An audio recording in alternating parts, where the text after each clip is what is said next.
welcome to the Science Faction Podcast, where science meets fact meets fiction.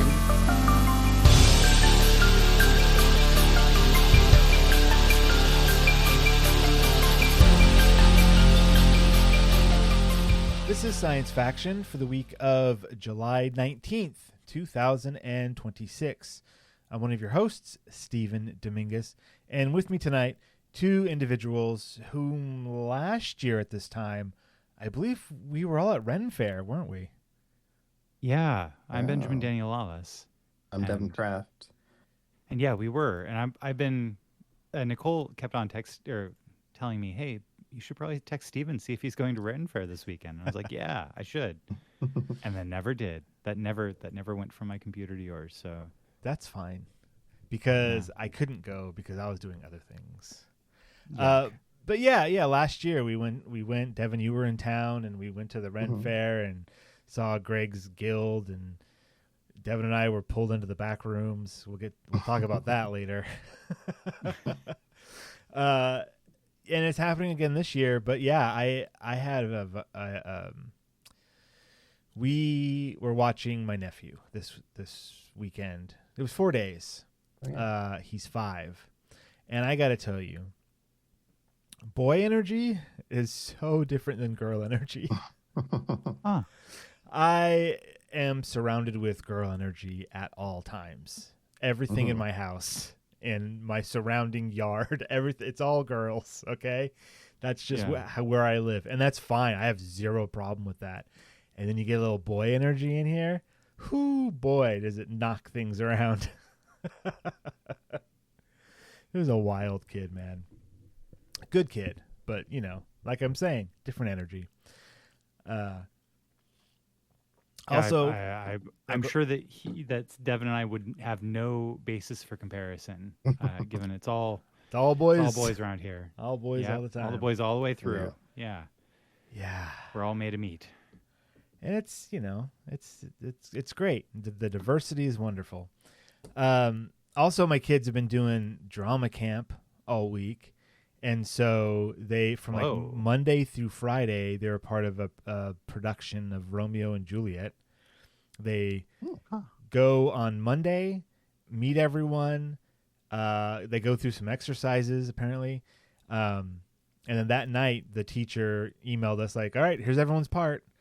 And they all had a script. And it's this guy who takes the original play, and then he makes a 45-minute version of it, a 20-minute version of it, and like a 10-minute version of it, meant for different age groups. And it just condenses the story down and down and down, and then lets other things be flexible depending on how many kids you have, that kind of stuff. And so they did the 20-minute version.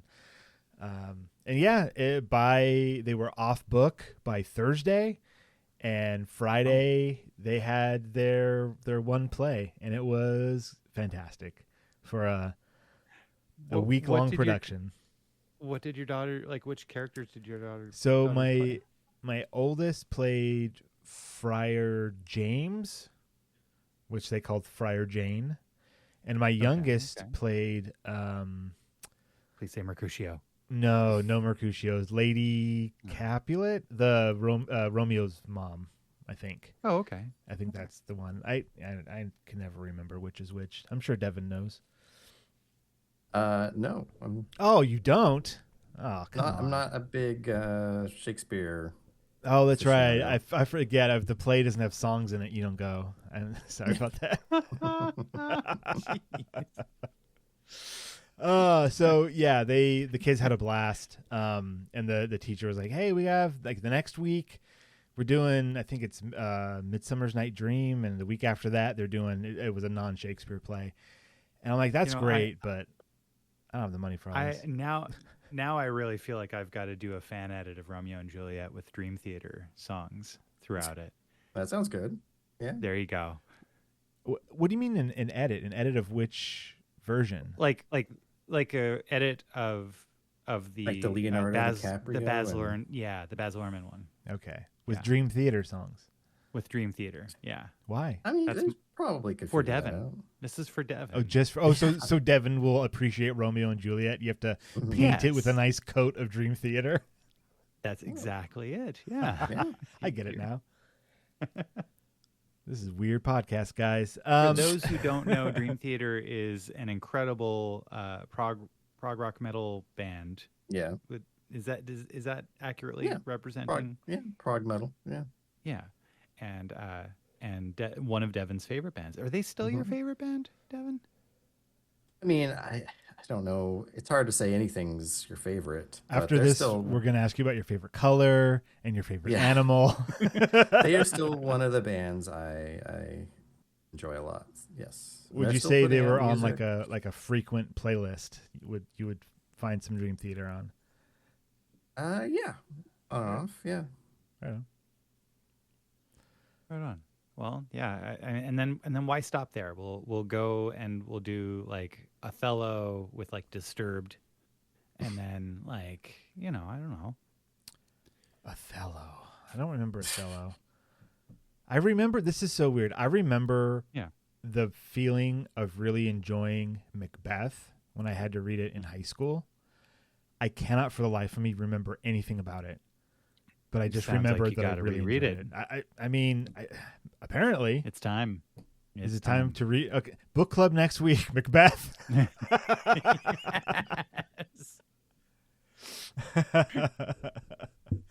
I think that's the title of this episode right there. I don't know about that. We'll see. I might have to veto that one. Devin, be funnier so we can use one of your quotes. All right. Well, yeah, that's kind of what was going on with me. What's been going on with you, Ben? It's been summer at the water park, which our local water park got a major renovation in the kids section of it and in the adult section of it. There is now an adult section of the water park. Is it behind beads? No. no, but there is a bouncer that if you're under 21, you are sent back on the weekends. During the week, it's all ages in that area, but it's just like it's just a pool with a hot tub and a bar, and most importantly, no kids. That's the point. And no kids. Yeah. Yeah. Devin, it took me an embarrassingly long time to understand what you meant when you said it was. If you asked if it was behind beads, my brain just halted, just ground to a halt to try to figure that one out. That's for people who remember like video rental stores. Oh man, that's we're almost too old for that. Or too Were young you for that. allowed back there? Were you allowed back there when you worked? Hollywood Video did not have an adult section. It never did. Okay. However, that did not stop us from having to answer that question quite often if we had an adult section. Yeah. Jeez. Oh, boy. Thanks for bringing those memories back. It's great. Yeah. But no, I mean, I know, Devin, you're not local to Stephen and I, but Stephen, have you attended the new the water park this summer? Yeah. I have not. No. A friend of the show, Christina's husband, told me that they've been out there a few times in the adults only area, and it was just fantastic. But no, I have myself or my kids. We haven't made it out to the water park yet. Probably won't. It's getting too hot out there. Yeah, it's too hot for a water park. Ugh. Who could even deal with that? Not me. This kind of heat. Not me. Yeah, no way. They renovated the children's section, so like they tore out a bunch of stuff and then rebuilt it way cooler, a lot more slides, and a lot more like interactive features and stuff. Stuff that like big buckets that fill up with water and then occasionally tip over, or interactive areas where they can, kids can squirt like, hoses at people and what mischief. I stopped paying attention for like 1 second. Who's squirting hoses at people? What are you talking about? Yes. Yeah. The kids, they do it. Are they like summer at the water park? Those water cannons that they have? Yeah. And they've got one where like you can, it's like it's a wheel where you can spin it, and it will adjust the amount of pressure going from like some of the water features too. So there's a little bit of like interactivity to it. The kids love it. It's a lot better than it was. So Great. That's wonderful. yeah, be there or be square. I'm going to be home and square and like an ice cube. Nice and chill in my AC. No problems. Devin, how's the temperature out there where you guys are this summer? Me or Steven? Devin. I figure you know what Steven's temperature is like. No, I have no idea what Steven's temperature. He's all cool over here in his AC. Mm-hmm. No, it's very hot here. Yeah, our pool is also, it was closed for maintenance for a few days. It's not open until Monday. So today we actually went to Lowe's and bought an old school sprinkler. Because we have a sprinkler system in the front yard, and our backyard is fake grass. So we don't need like the kind of sprinkler where you hook it up to a hose, but we went and bought one so the kids could play in it. And like you were talking about like boy energy, like we have a circular swing in our backyard that is suspended by a tension line. So it's like in the middle of the yard with a lot of space. And so when they swing on it, like they swing very far and crazy on it. So they, of course, put the sprinkler right under it, and we're swinging. And Nolan was like swinging around Elliot while he was on it, and Nolan was like holding on and being like flung around the yard on it. It was pretty crazy, but there you go. Right on. So yeah, I rest my case. That's what they were doing. Yeah, boy energy. Boy energy. Nice. Yeah. So you guys, I mean, I'm sure you haven't heard me talk about this, but AI is kind of crazy. I had a thing happen a couple days ago where I was able to use a local LLM to create a Firefox extension that would download all of the pages from a webcomic on a particular website and then bundle it up into a .cbz folder so I could just load it onto my iPad and read it like a comic book. What's wait. I remember CBZ. What is that? Yes. That's like a zip for comic. What is that? So it's a zip file that contains a folder of images in sequence, right? So it's CBZ being comic book zip. Oh, and so well, it's in the name. Yeah, that particular extension is essentially so that like comic book reading apps can recognize the file format. Okay. Well, that's awesome. Yeah. Super cool. So are you just using that to archive some of your favorites, or are you going into like new stuff and just like, putting it onto a CBZ means that you can put it onto a device that is not connected to the internet or not intended to be in a place where it's going to be available or whatever. Is that what you're doing? Exactly.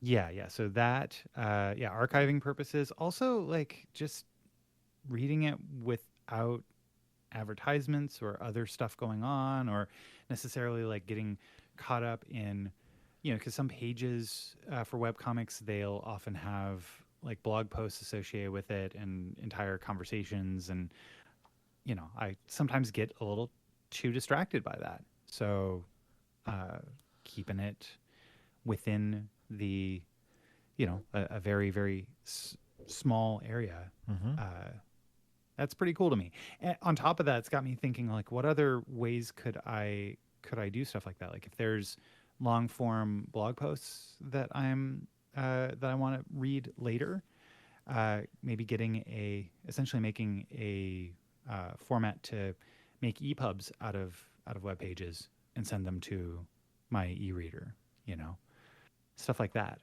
too. I'm thinking about it. That's good times. But like, I mean, the fact that you used your own LLM to even create this. Yeah.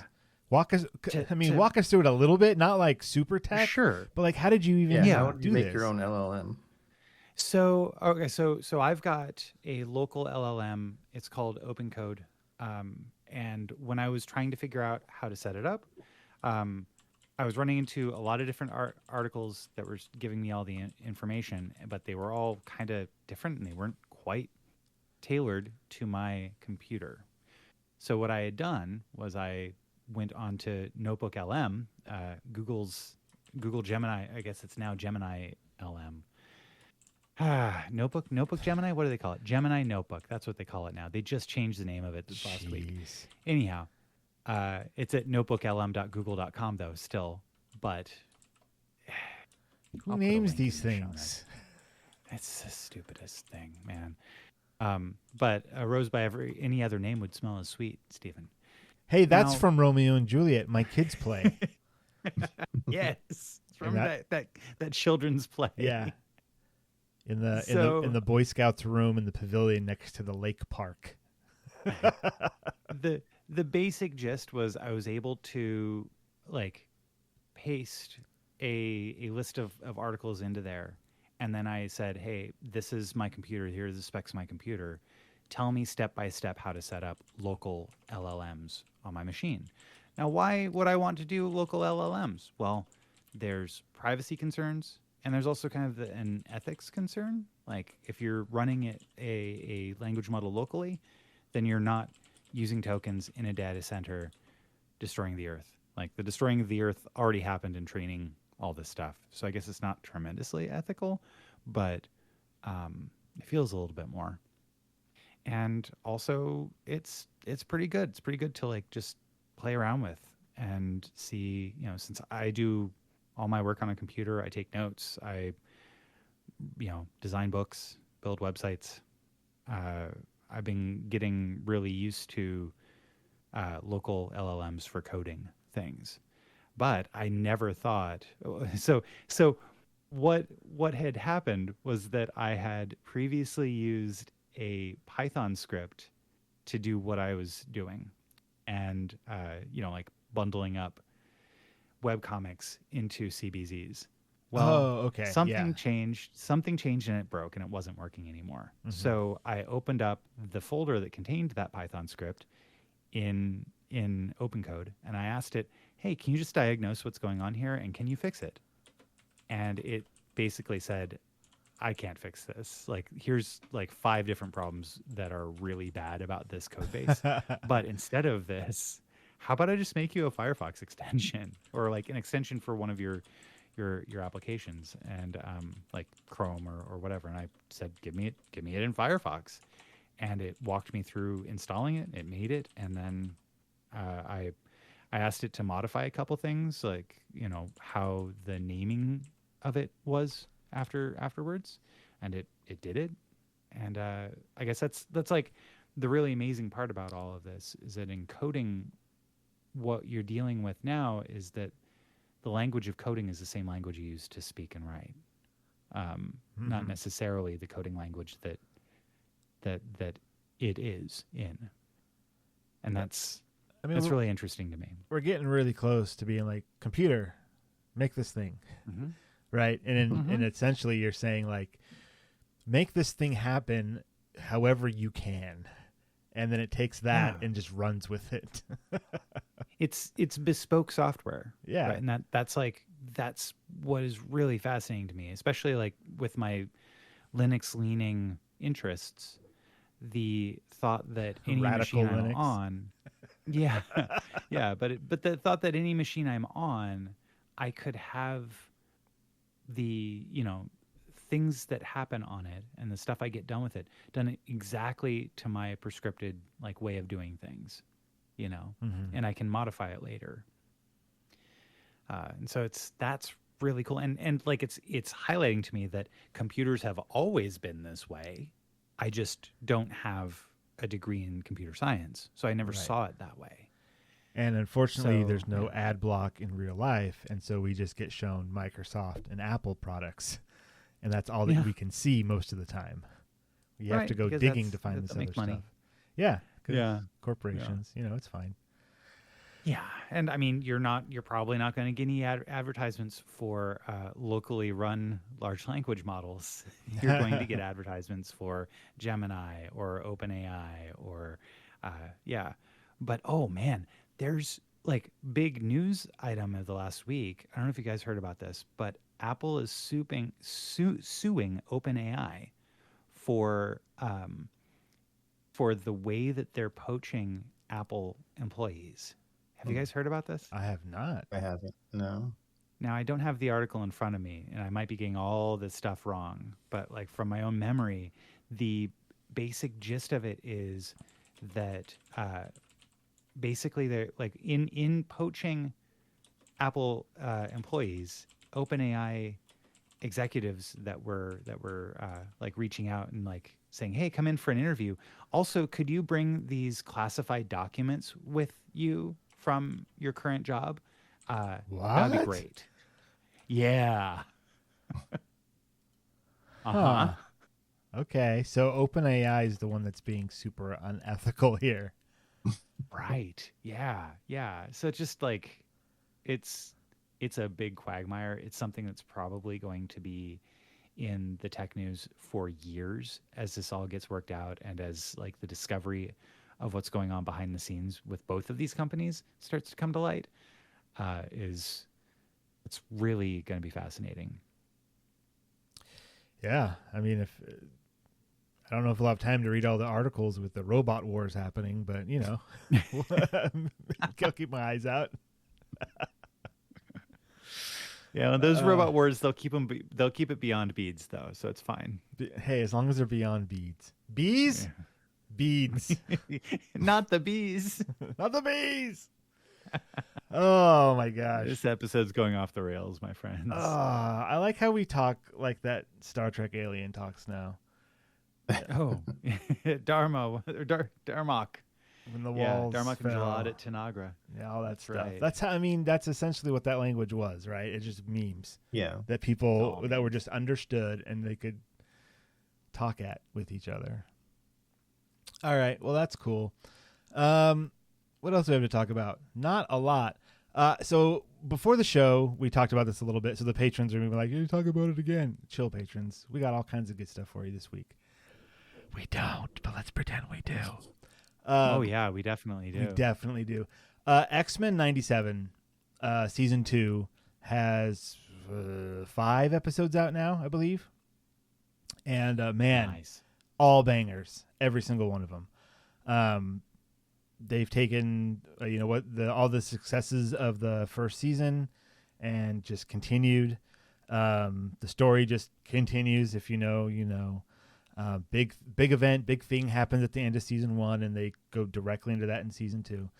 And in fact, and this is like the slightest of slight spoilers.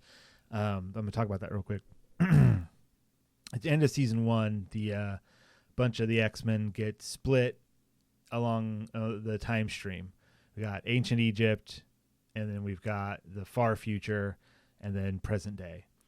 And the first, something that really cool that they did with the second season is they premiered the first 3 episodes on the same day, and each one of those episodes was one of those time zones. That's not right.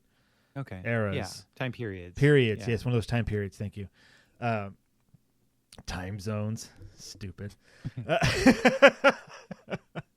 And so yeah, that was really cool because you have these different stories, and they're pulling from the comics. They're having references, like those YouTube videos that I watch that are like, hey, let's point out every little thing. They are chock full and completely unnecessary to understand the plot. It's just that like, oh, here's that one character, and here's why they showed up here, and here's their connection to other things, and oops, they're dead. You know, that was only in there just, you know, for fun. And because the world of X-Men is so huge when it comes to the main characters, side characters, you know, recurring characters, it's just all the nonsense, different versions from realities, and like they're throwing all that stuff in here as they did with the original show, and they're just continuing, and it's great. And one of the other events that happened at the end of the first season, and Devin, you might remember this from the comics because this is from like our era of comic. Wolverine got his adamantium sucked out of his body by Magneto.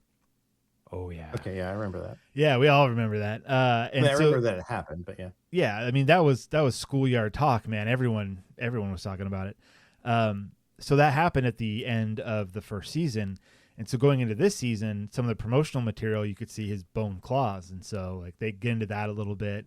There's one full episode in the second season devoted to not only is it like a sequel of sorts to an episode from the original series, but it also has to do with like the brood that they throw in there, and Wolverine getting his claws back. Like it's got it all, man, and it's great. Some of the original voice actors that did the first season of X-Men 97 and of course are back. It's just such a bucket full of nostalgia poured right into my brain. It just takes me back when you know the voice of Rogue, the voice of Wolverine, the voice of there's a couple other ones that are like the same people. I think Jubilee might be one of them. But then the sound alikes that they've gotten for the other characters, like they did a really good job on those as well. So it just Beast, that's the one. Definitely the same guy for Beast. I think Xavier. Oh, Magneto for sure. He's got that really fancy way of talking. Anyways, X-Men 97 season 2 has been fantastic. So watch it. I can't wait to watch more of it.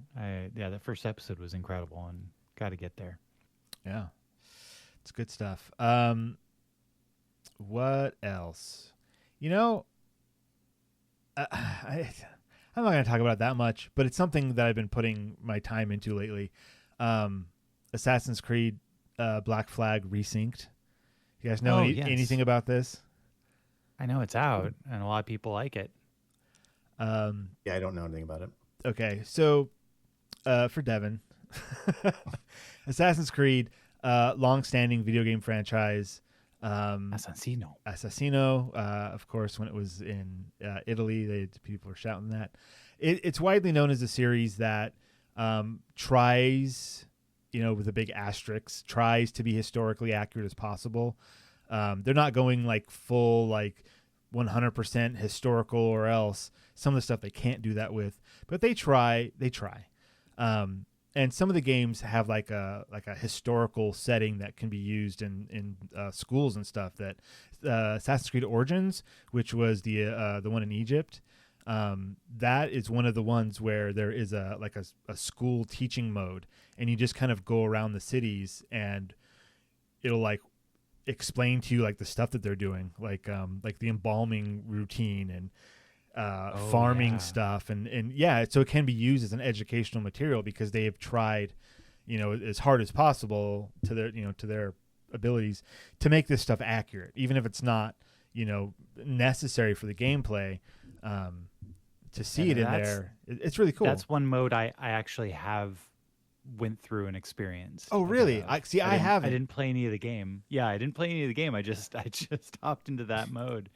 Because Flint was around, and this was probably like 2 or 3 years ago, and I was like, "Hey, let's check this out. Let's walk around Egypt." And here it was kind of like being like an Egypt-sized Ren Fair. Yeah. Well, like a museum. It was like an interactive museum kind of. Yeah, so cool. Yeah, that's really cool. They do that. I know they did it for that one. I want to say they did it for Valhalla as well, which was the Viking era, where the Vikings were attacking England. Nice. Anyways, so I've been having a whole lot of fun with Assassin's Creed Black Flag Resynced. This was the 4th game in the series after the 1, 2, and 3 trilogy kind of wrapped up, and two sequel Brotherhood because the Ezio story was so popular. There was another one in there. Doesn't matter. So the 4th game in the main series is Assassin's Creed Black Flag. It's the pirate one. And they did a lot of really cool different stuff in this, including all the ship combat. And, the piracy stuff is great. And so Resynced, they kind of put a fresh coat of paint on the game, redid a bunch of the graphics and stuff, added in a lot of quality of life stuff from the newer games, so things aren't as clunky, and the menus work like how people now understand menus to work. Just quality of life stuff. And I've been having a blast with it because I played the game when it first came out, and I don't think I ever replayed it. I might have jumped back in every now and then for like some DLC or something, but I never replayed it from scratch. And so it's kind of fun doing it now because my memory is so faint of playing it before that it feels like a fresh game almost. And I don't know when I'm coming across like new material because I didn't like study we've added this, we've added that. Like I didn't really study that stuff. So I'm just like, oh, this is great. This is fun. I'm having a blast. So anyways, if you're on the fence about it, and if you're in my position where you're a big Assassin's Creed fan and hadn't played the game since the original, it might be worth your money. It's a full price game. So you're going to pay $60 for it. Okay. So it's not like it's special in that way. They have added it sounds like, and again, if you are if it's necessary, money's tight, I get it. Go through and see what's actually included versus the original. I want to say a lot of the DLC and bonus stuff from the original game is just included in this game now. But that wouldn't hold up in court. I can't point to anything that I remember them saying that. But anyways, just the experience. I'm playing it on a Xbox Series X. It's been butter smooth. It's been a rare glitches and stuff. Ubisoft games are plagued with stuff like that. And it's looking good. So yeah, it's been fun. And that kind of goes along with I'm also running this Pirate Borg RPG, which is also piratey. So I'm kind of going back to my pirate roots a little bit here. This is a pirate themed episode, give or take. All right. Yeah. Speaking of video games, yes, Heave Ho 2 is out. What is that? All right. Okay. Gosh, if you've never, all right. Heave Ho is. You were talking about pirates. This has nothing to do with pirates, but Heave Ho 2. Okay. It's a multiplayer party game, I guess you could say, where you are swinging around. You're a blob that has two arms, and you are just trying to get to the end of the screen. But you can die a lot of different ways, and you cartoonily the blood from your corpse like splatters on all walls and everything. What? It's kind of ridiculous. Okay, like Super Meat Boy? Yeah, like Super Meat Boy for sure. Yeah, but Hevo 2, it's on Switch as well, but it's very funny. It's from Devolver, and so if you're into any Devolver games, you'll probably get a big kick out of this. Okay, but the basic gist, looking through like how do they describe it? Grab and swing through all new weird and wonderful worlds with up to 4 players in online and local co-op and versus play. So you take your partners by the hand or head and swing your ungainly chain from platform to pillar and beyond. Let go at the wrong moment and meet your splattery end, but a solid grip and pro swinging will take you over the finish line in sweet harmony. And so the first game was nuts. In the best way, and this game adds a lot of themed levels to it too.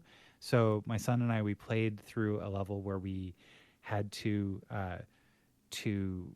basically pilot a giant rocket going through like a space, like a asteroid belt, and we had to hit whichever one, like the different thrusters, in order to get it to go the right directions. But it's really difficult because you're a little ungainly, and so you're shouting at everybody and having a great time. But also, it takes a little while to get through each level because it's not super precise, and it feels good when you're playing it, but also feels kind of janky. I highly recommend it. It's a lot of fun, especially with friends. So you posted a link as you were talking about this, and I went to it. So I'm watching a little trailer for Heave Ho 2. Looks fantastic. But it reminds me, you did make me play this one time. Yeah. Yes. And I remember it now. That was we had like a barbecue like a month ago or something, and I think you brought it. Yeah. Yeah, definitely. And I was too inebriated to be that coordinated. We'll say. Sure. It is Sure. very, Well, the second very one finicky in a fun way. requires, even more, but also just the themes are funny on it. So, It yeah. looks amazing. I recommend it. And I do. I mean, I said that like blood splatters and all, but it's like super multicolored. It is a game that Flint and I had been playing since he was probably like 5 or 6. It's very And cartoony. yeah. So, yeah. So it's not graphic by any stretch of the imagination. It's just hilarious, and Yeah. Cool. Devin, it might be cool for you and your kids. It'll give them ideas. Yeah, You're gonna start swinging Especially since it's around. on Switch. Like one of his kids gonna hold the other one's hand and be like, "All right, now I'm gonna whip you around, and then you grab that rope." Next thing you know, Devin's got 4 unhinged shoulders, and he's driving to the hospital. Yeah.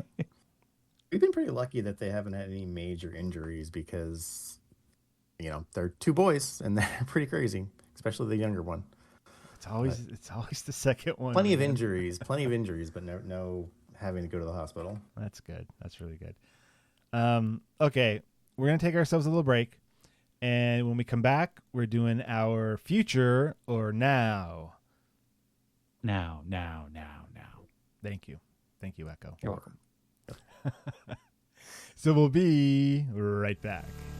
Oh wow, another free listener. Incredible. Look, I love that you're here, but let's be real. You could be getting so much more.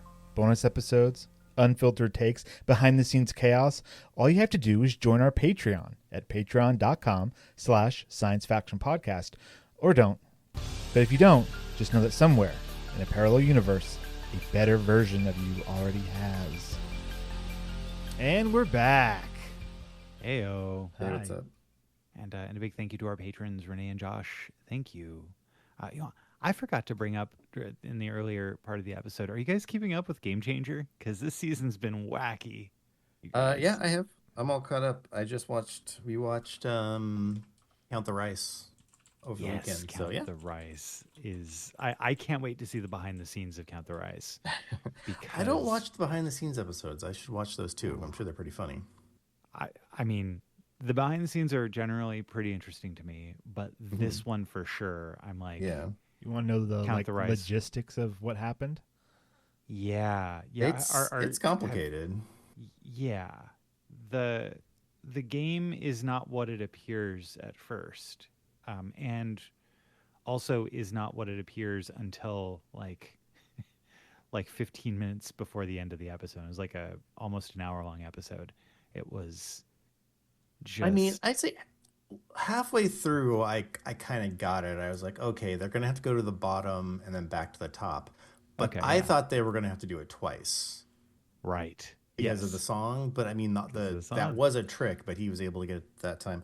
I thought when it was doing it twice, I almost thought what was going to happen was, the episode ends with someone doing the win condition, and then a door on the other side of the studio opens up, and then there's a whole nother set of stuff to do it the second time. And then it would be a to be continued, and the next episode would be all the stuff on the other side. That would be like overly complicated, but Yeah. it yeah. was I really mean, cool. It was very cool. There. You guys This- got to this explain sh- it a little better. I have no Okay, idea so- what the heck you guys are talking Well, I mean, we're about. trying to avoid spoilers, Yeah. but if you don't Oh, care right. about spoilers. But so. this episode essentially, when people win or fail at one game, they go into another room where they start playing a different game, Okay. and on and on and on. Okay. But then the real And, game is something even different than that you don't find out until close to the end of the episode. There's a meta game, sure. Well, Yeah, there's a meta game. You, Layers, you see yeah. the meta game, but you don't. You're kind of hidden from some of the information, and Okay. so some of the players get the information, and they then, like, through discovering the win condition, you're like, okay, now that they know, you're like watching them, and you're like, how are they going to win? Yeah, it was probably the most complicated episode of Game Changer, and that's saying something given the last couple of seasons. Wow. So Okay. yeah, Drop so out good. TV. Give us money. We'll talk about you more. Until the cows come home, man. Yeah. All right. Cool. But now it's time for future or now. Or. I forgot we were back on the show. And we're back. I thought that was still the middle. Okay. Wonderful. It Thanks just to our takes some time. patron. No. I want to hear about movies. I'm really interested to know how Devin feels about horror movies. Yeah. Okay. So yeah, I think I have to come to terms with the fact that I might actually like horror movies because I've always said I disliked them. And I think that's because it's the type of horror movie, like a slasher, something dumb, something.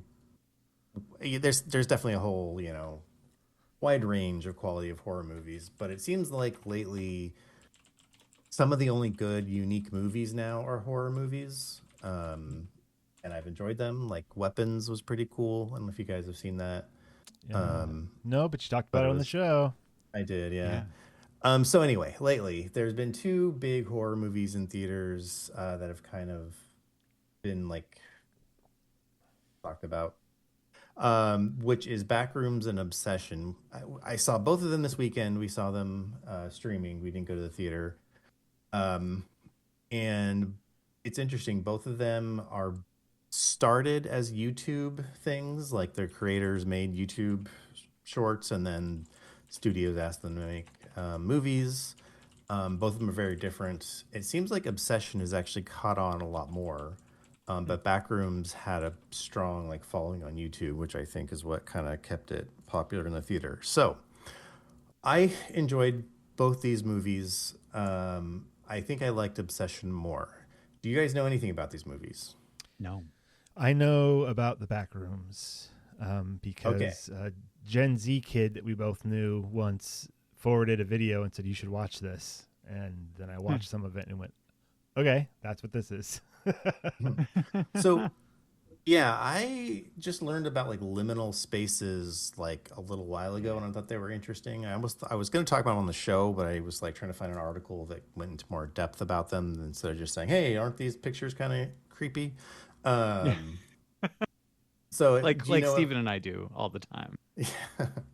So liminal spaces, just the whole a picture of an abandoned building, or not even abandoned, just a sparsely furnished, strangely lit area. I always think of it as anything like that looks like it reminds me of something from my childhood, like 70s or 80s, kind of and I think for me, that's what makes it creepy, is kind of the idea of when I was in those spaces as a kid, it usually wasn't a good situation. And so that kind of, for me, is what I imprint onto it, which gives it its creepiness. I'm sure there's a lot of different aspects to it. It's very dreamlike.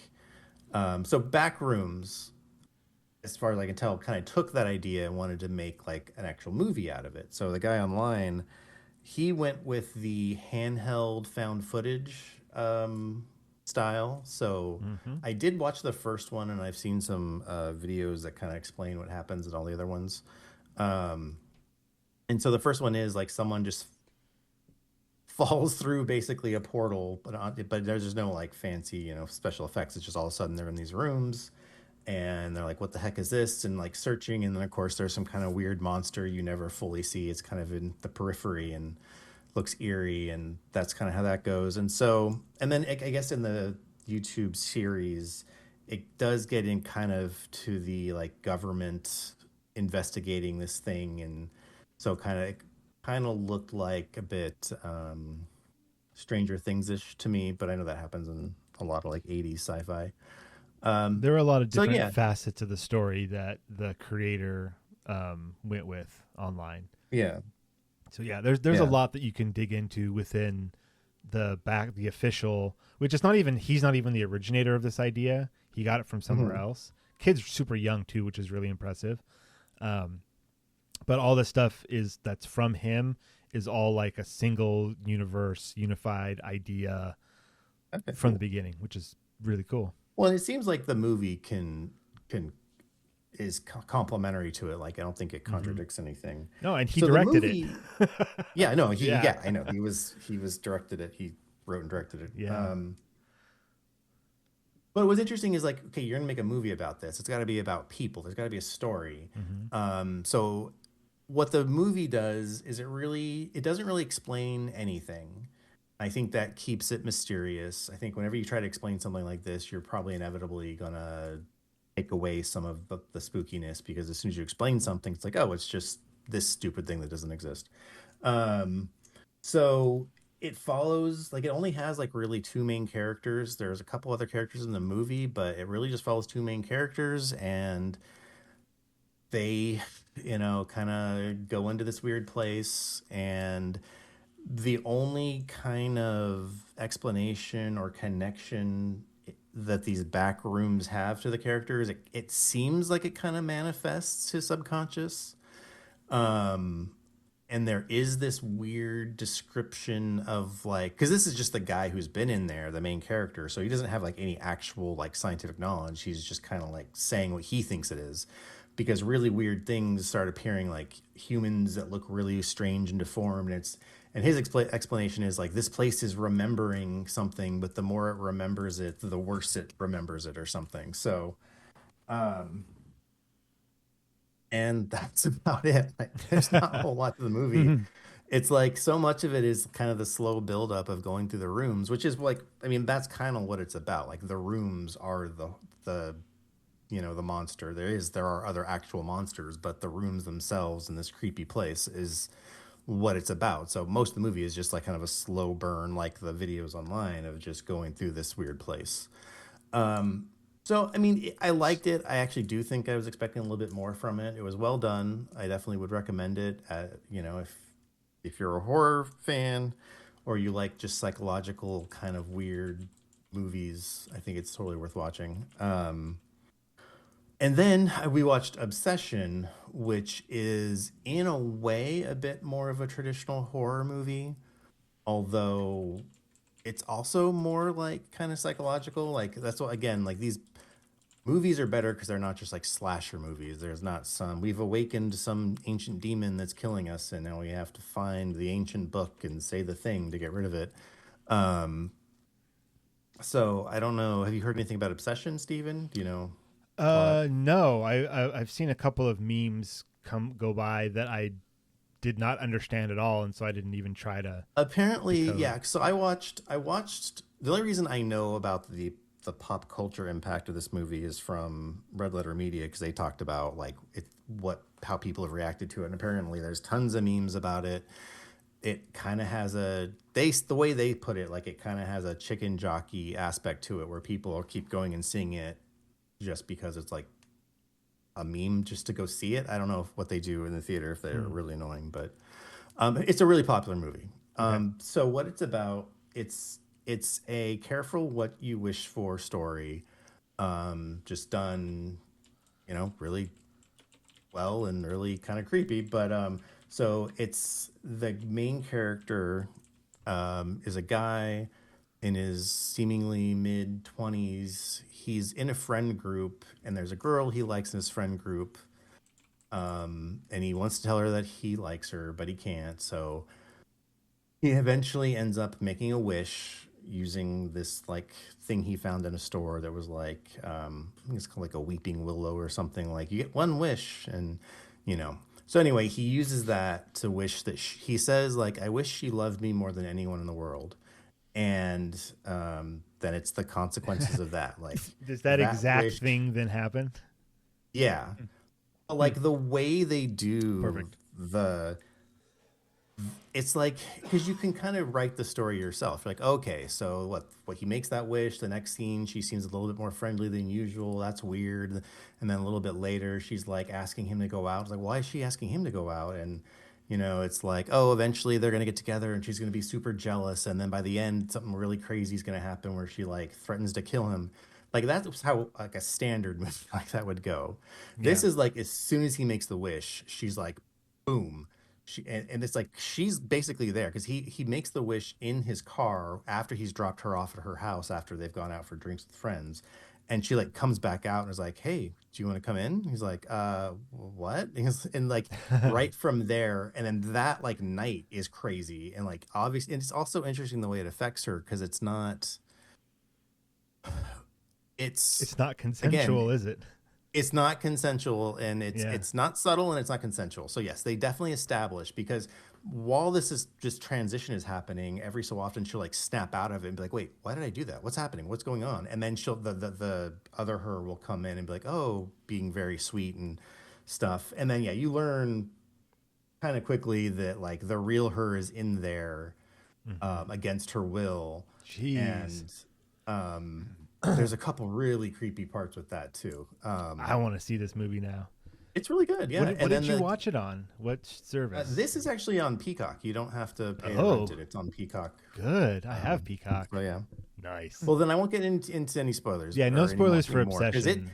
it gets weird, and you're just like, man, like it's. I guess yeah, I recommend it. So good. I'm glad you're gonna watch it. So we can maybe talk about it a little bit more. So, is it a remake of that old film, I don't Obsession? think so. Aladdin? No. There's another film called Obsession. I thought it was Ascent. 1976 was when it came Okay. out. An Let's American see. neo-noir psychological thriller film directed by Brian De Palma that had John Lithgow in it and Genevieve Bujold. And Well, if this Cliff comes from a Robertson. YouTube short, probably not. Probably not.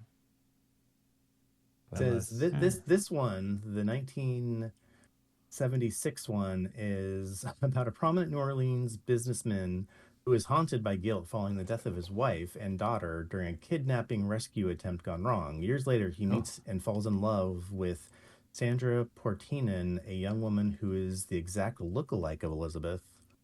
I mean, it sounds interesting, but no, I don't think it's anything like this movie. Yeah. All right. Any other deep cuts, Ben? Yeah. I mean, like I could go with my articles, but Oh, you should. You totally should. What you got for us this yeah. week, Ben? well, in a move that surprises nobody, a study has found that AI advice made people 3 times less accurate, but twice as confident. No. Yeah. And so I mean, Great. like this is a pretty quick one here. Essentially, researchers from 3 French and Italian universities found that access to AI advice collapsed people's willingness to say "I don't know" from 44% to 3%. Uh-oh. So, and their accuracy dropped from 27% to 9%. Confidence, meanwhile, rose from 30% to 76%. People became much worse. The accuracy was only 1/3, but they were twice as confident. And so, it was from the University of Rome, and it just kind of continues to show you amongst. I know that like I'm this champion of AI or whatever, but like if you're using it to stop thinking, it's what's going to happen to you. It's going to suppress the cognitive habit of recognizing what you do not know, and that could be challenge. That could make for real crazy stuff going on in humans. So yeah. Well, like any tool we've got, we have to learn how to use it responsibly. And we certainly haven't yet. So Not yet. Thus, Yeah. local AI, but that also, I mean, perhaps I'm becoming dumber, but I'll have a bunch of new Firefox extensions to my name, at least. Well, there you go. But that's not the only thing I'm bringing here today. I'd also like to talk about a new Magic the Gathering set that has been revealed. The Star Trek Magic the Gathering set. Ay. So I haven't really come across this too much, but I have seen Magic the Gathering is partnered with a bunch of different franchises, such as Yep. Lord of the Rings and whatnot, and so Star Trek Marvel is the way it and is. Star Wars, and I think Star Wars, they keep saying they're not doing it, but it's coming. Fallout, like any big name brand, they've now made sets about, Yeah. and it's Star Trek's And turn. and this time they might get some of my money. I don't know, man. Like, I mean, it's the same rule set as Magic, so you Right. already know how to play. oh yeah, and I'm looking at Brad Boimler Eager Ensign, the card that's in this article from Yeah. Trek Movie, and yeah, I want that. The legendary artifact spacecraft USS Enterprise D Galaxy class. yeah, Yeah, I saw that I want one. that. Mhm. I want it all. It has flying and vigilance, and I know what that means. Yes. I mean, so what they have been Oh, doing with gosh. these types of sets, though, it's not a typical Magic set. Typically, it's like pre-built decks, right? Are they doing the full like buy boosters and all that nonsense? So you can get them in a lot of different stuff. So you can get the beginner box, where allows you 2 pre-made decks to go. You can get like a bundle, which has more cards and bundle exclusives, quote unquote, or you can get the 4-player draft night bundle for $120, where essentially it's got 13 boosters and 90 lands. And it's essentially for like having a night where everybody drafts a deck of 40 cards. Right. And then they also have a Beam Me Up bundle, Oh, which geez. just has a bunch of booster cards. Yeah, so I mean, they've got a bunch of They're these going all out. Oh, awesome. all out. They know that I have money, Yeah. and they want it. And Hey man, they're you finally- buy 2 decks, I will hold one of those and play with you, and then give it back when I'm done. oh wow, yeah.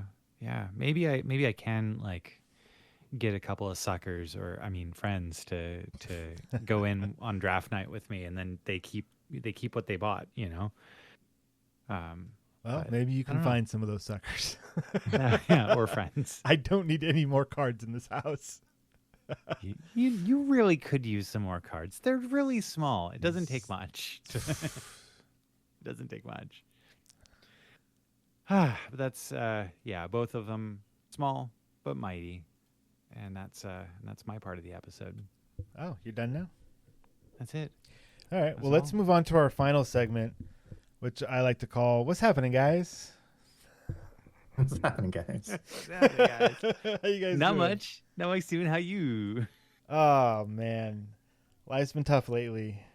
There's just a lot going Yeah. on. Our upstairs bathroom remodel project that should take 2 to 3 weeks, and Yeah. is about a month and a half in. Oh no. And this is what's crazy. Nothing terrible happened. Just things were delayed or missing, or okay, I'll get to that, first thing next week.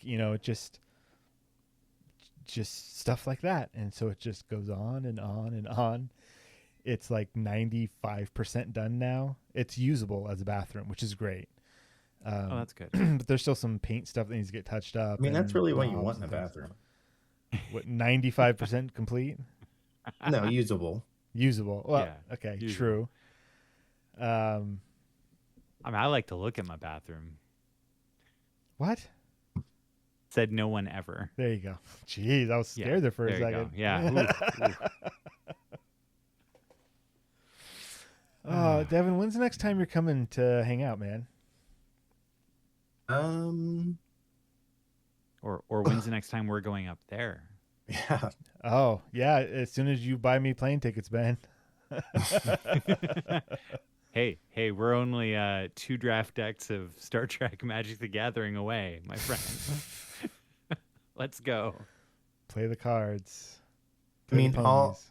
I haven't gone to my company's Christmas party the last 2 years, so I really need to go this year. But the problem is, during that time of year, you guys are probably pretty busy. Yeah, that's a real hit and miss situation. Yeah. I mean, I'll I don't know. probably have a trial in January or February, so probably around then. Okay. Cool. Yeah, man. But All right. I mean, hopefully it's sooner, but we'll see. Yeah. Yeah. I mean, or I could just plan on coming there without it being tied to work. What month? It's Weird. July. Yeah, I could do something like that. I'll think about it. See what weekends work. Yeah. Think about it. It's funny. I think I'm like hesitant to do that because of my last experience. The only time I've had a bad experience traveling was to go visit you guys when it wasn't related to work. And so maybe that's why this thought doesn't even cross my mind. I'm like, why would I do that?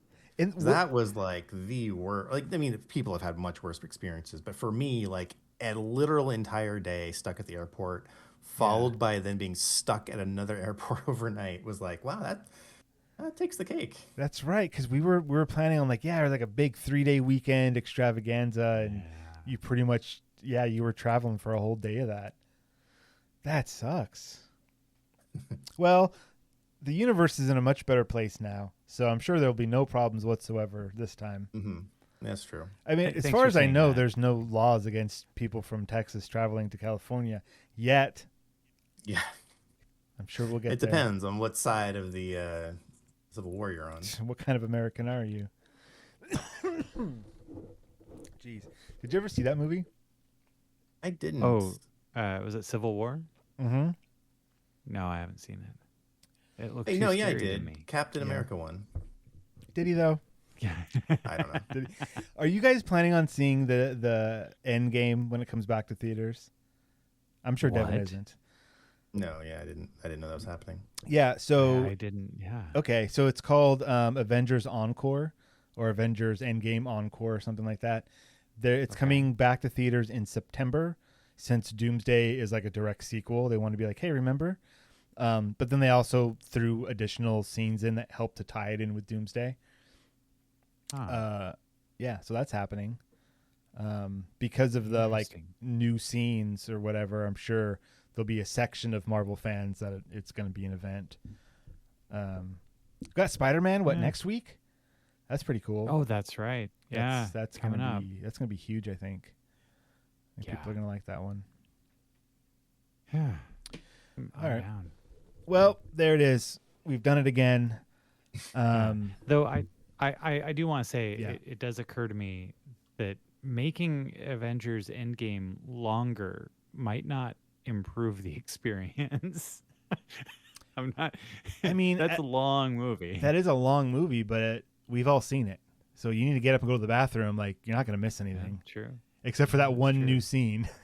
So and you never know when it's going to pop up. You don't know. It's theorized. It's stuff at the end. Okay. Anyways. Okay. Which the end is like, there's like 45 minutes of action at the end of that movie. Just right before that ramps up, go empty your stuff, come back, enjoy the ride. All right. Yeah. Excellent. Why not? Might as well. Might as well. Devin, do you have any final thoughts for us? Nope. Not this week. Excellent.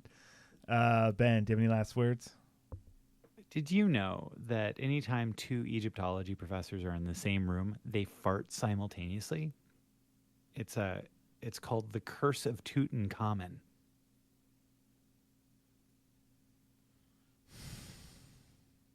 Good night, everybody.